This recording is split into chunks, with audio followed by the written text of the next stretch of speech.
And there's, yeah, I know. I forget your age. Yes. You've been around so long. And gonna take me for granted. She's probably been around your whole life. Right? Yeah. My whole life. Yeah, I've got your number.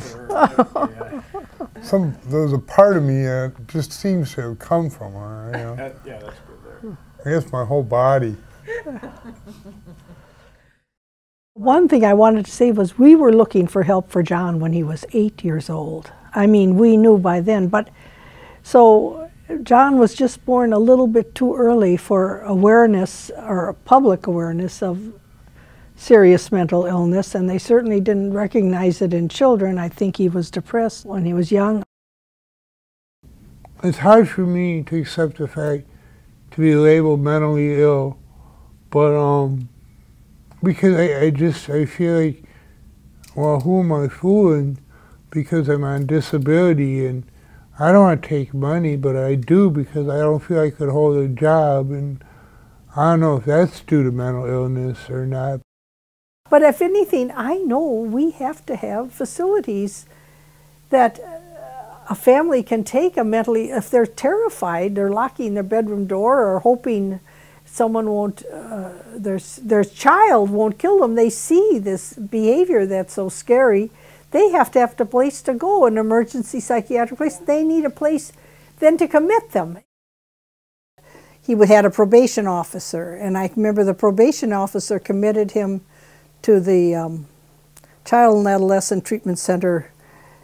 Just before he turned 18, he thought he was going to commit suicide. I can't even remember all the circumstances, so that's over 30 years we've been at it, you know.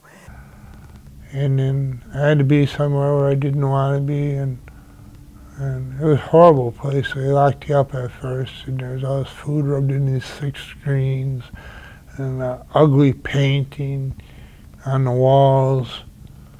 The paint on the walls looked filthy, it looked ugly, and they had these little rooms, and I didn't have any possessions, and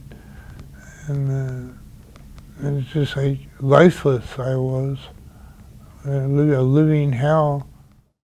I would also say, God, everybody should have their legal rights, but you are here terrified of the behavior of an adult child, and then they give him a lawyer who tells him what to do to get out of treatment within X number of hours, and you are in an adversarial position with your adult child. Who cares about him more than you do?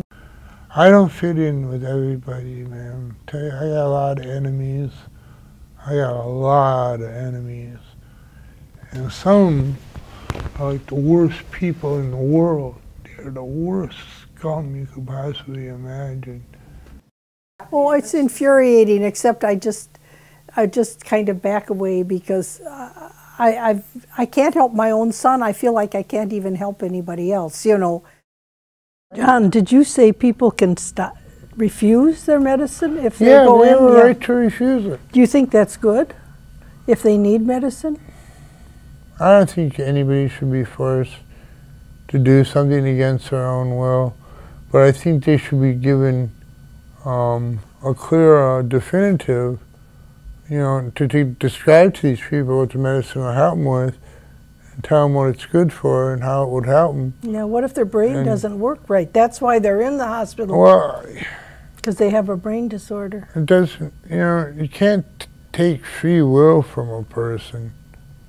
I mean, you can't force them to do something against their own will. And, you know, even if they are sick and maybe they're happy in their sickness, you never know, because maybe sometimes sickness is more fun than it is dangerous. My mental illness, if it is mental illness, stems from my own problems. It's not just black and white. I mean, I hear voices, yes, and I don't like the voices I hear. I don't have to deal with it, but I do. And it's just like being embarrassed by an old 81-year-old mother. Walking down the street and shouting at the top of your lungs, "Hurry up, Mom!" We're going to have to address all of these things, and maybe some, what they call their rights, might have to be taken. I just think the professionals in the mental health community also have to be honest about the percentage that are not recovering. And otherwise, I think it's deceptive and off, and not really, as I say, it's not honest to pretend that people like John and I aren't here, our community, I know hundreds of people like myself. So it's nice to talk sweet talk about recovery, and I know many people can recover quite well, but it isn't everybody, and I wish the community would remember that.